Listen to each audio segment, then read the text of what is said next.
എല്ലാവർക്കും നമസ്കാരം. ഇന്ന് നമ്മൾ സംസാരിക്കുന്നത് ഓരോ സ്ഥാപനങ്ങളുടെയും ഓരോ ബിസിനസ്സുകളുടെയും വിജയത്തിൽ അതിലെ ലീഡേഴ്സ് വഹിക്കുന്ന പങ്ക് എത്രത്തോളം ഉണ്ട്. അത് ചിലപ്പോൾ അതിൻ്റെ സംരംഭകൻ അല്ലെങ്കിൽ ഓണറായിട്ടുള്ള ആൾ അല്ലെങ്കിൽ ഒരു മാനേജ്മെൻറ്റ് ടീമാവാം, അത് നയിക്കുന്ന കോർ ടീം അംഗങ്ങളായിരിക്കാം. അവരുടെ ഏതൊക്കെ എബിലിറ്റീസാണ് ശരിക്കും അവരൊരു ഗ്രേറ്റ് ലീഡറാക്കി മാറ്റുന്നതും ആ പ്രസ്ഥാനത്തെ വിജയിപ്പിക്കുന്നതും. ഇതാണ് നമ്മൾ ചർച്ച ചെയ്യുന്നത്. അതിൽ ഏറ്റവും പ്രധാനമായിട്ടുള്ള ഒരു 4 true abilities of A great leader. 4 കാര്യങ്ങളാണ് നമ്മൾ ഡിസ്കസ് ചെയ്യാൻ പോകുന്നത്. കാരണം ഒരു ലീഡർ എന്ന് പറയുമ്പോൾ ഒരു കമ്പനിയെ സംബന്ധിച്ചിടത്തോളം അതിൻ്റെ ഒരു ലൈറ്റ് ഹൗസാണ്, അല്ലെങ്കിൽ ഒരു വെളിച്ചം കാട്ടിയാണ്, എന്ത് കാര്യത്തിൻ്റെ ഒരു വഴികാട്ടിയാണ്, മറ്റുള്ള ആളുകൾക്ക് പാതകൾ വെട്ടി കൊടുക്കുന്ന ഒരാളാണ്, അതിലൂടെ അവരെ കൊണ്ടു നടക്കുന്ന ഒരാളാണ്. അപ്പോൾ പലപ്പോഴും അനിശ്ചിതാവസ്ഥകളുണ്ട് ബിസിനസ്സിൽ, പല ആശങ്കകളൊക്കെ ഉണ്ട്. ഈ സമയത്തൊക്കെ ഒരു ലീഡർഷിപ്പ് എബിലിറ്റിയാണ് ശരിക്കും പറഞ്ഞാൽ സ്ഥാപനത്തെ നല്ല രീതിയിൽ മുന്നോട്ട് കൊണ്ടുപോകുന്നത്. അപ്പോൾ ഓരോ ലീഡറും ഒരു ഓർഗനൈസേഷനിൽ ഒരു ഇമ്പോർട്ടൻ്റ് റോളാണ് വഹിക്കുന്നത്. പലപ്പോഴും ഗാലപ്പ് പോലെയൊക്കെയുള്ള വലിയ സർവേകൾ നടത്തുന്ന കമ്പനികൾ നടത്തിയ പഠനങ്ങളിൽ മനസ്സിലാക്കാൻ കഴിയുന്നൊരു കാര്യം, ഒരു ഹൈ ക്വാളിറ്റി ലീഡർഷിപ്പുള്ള കമ്പനികൾ 13 ഇരട്ടി വരെയൊക്കെയാണ് അവരുടെ കോമ്പറ്റീറ്റേഴ്സിനെ ഔട്ട് പെർഫോം ചെയ്യുന്നത്, അല്ലെങ്കിൽ അതിനേക്കാൾ ഗംഭീരമായിട്ട് പ്രവർത്തിക്കുന്നത്. അപ്പോൾ കേപ്പബിളായിട്ടുള്ള ലീഡേഴ്സ് ഉണ്ടെങ്കിൽ അവർ ടീമിലുള്ള ആളുകൾക്ക് വിഷൻ പ്രൊവൈഡ് ചെയ്യും, ഡിറക്ഷൻ കൊടുക്കും, സ്റ്റെബിലിറ്റിയോടുകൂടി അവരെ ഒരു കൺസിസ്റ്റൻ്റായിട്ട് കൊണ്ടു നടക്കുന്ന അവസ്ഥയുമുണ്ട്. ശരിക്കും ഒരു ലീഡർഷിപ്പ് ബിൽഡ് ചെയ്യുക എന്ന് പറയുമ്പോൾ ടീമിലുള്ള ഓരോരുത്തരെയും എംപവർ ചെയ്യാനും പറ്റണം. അതിനാണ് ഈ 4 കീ ലീഡർഷിപ്പ് ക്വാളിറ്റീസ് അവരിൽ ആവശ്യം. ഒന്നാമത്തെ കാര്യം, the ability to build trust and create a psychologically safe place.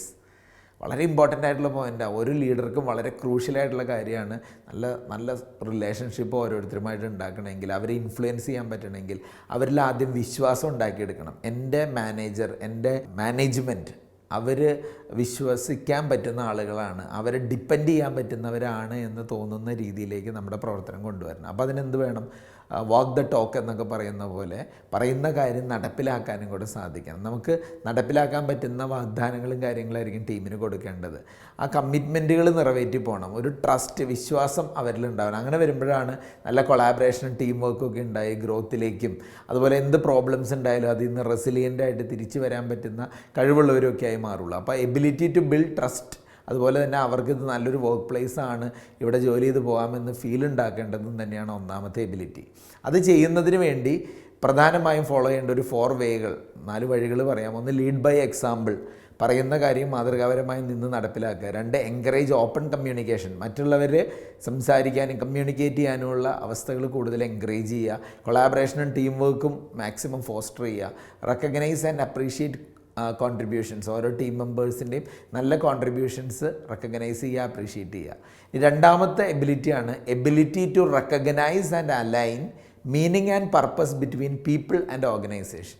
നമ്മുടെ സ്ഥാപനത്തിൽ ജോലി ചെയ്യുന്ന ആളുകളും ആ കമ്പനിയും തമ്മിൽ അലൈൻ ചെയ്യുന്ന ആളുകൾ, അതിനെ തിരിച്ചറിയാൻ പറ്റുന്ന ആളുകൾ, അത് ഭയങ്കര ഇമ്പോർട്ടൻ്റ് ആയിട്ടുള്ളൊരു എബിലിറ്റിയാണ്. ഇതിനുവേണ്ടി ലീഡേഴ്സ് ചെയ്യേണ്ട കാര്യം ഓർഗനൈസേഷൻ്റെ പർപ്പസ് എന്താണെന്ന് ക്ലിയർ ആയിട്ട് തന്നെ, അത് മാനേജ്മെൻറ്റ് തലത്തിൽ തന്നെ എന്തിന് നമ്മുടെ കമ്പനി സ്ഥിതി ചെയ്യുന്നു, നിലകൊള്ളുന്നു എന്നുള്ളത് വ്യക്തമായി ഓരോരുത്തരെയും അറിയിക്കേണ്ടതുണ്ട്.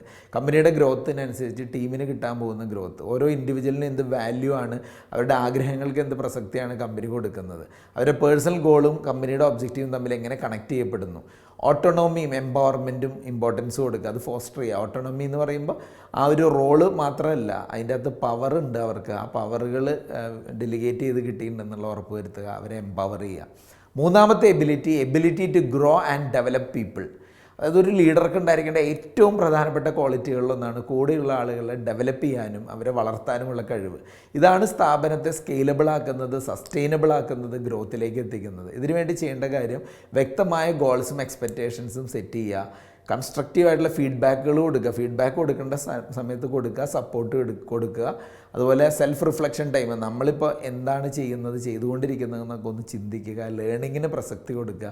ഇങ്ങനെയായിരിക്കും ഈ ഒരു എബിലിറ്റി നമുക്ക് നേടിയെടുക്കാൻ സാധിക്കുന്നത്. നാലാമത്തെ കാര്യം ability to empathise and act in accordance. എമ്പതിയോടുകൂടി പെരുമാറുക എന്ന് പറയുന്നത്, മറ്റൊരാളുടെ ഭാഗത്തു നിന്ന് ചിന്തിക്കുക, അവരുടെ ഇമോഷൻസിനും എക്സ്പീരിയൻസിനും അവരുടെ കാഴ്ചപ്പാടുകൾ, പേഴ്സ്പെക്റ്റീവ്സിനും ഒക്കെ വാല്യൂ കൊടുക്കുക.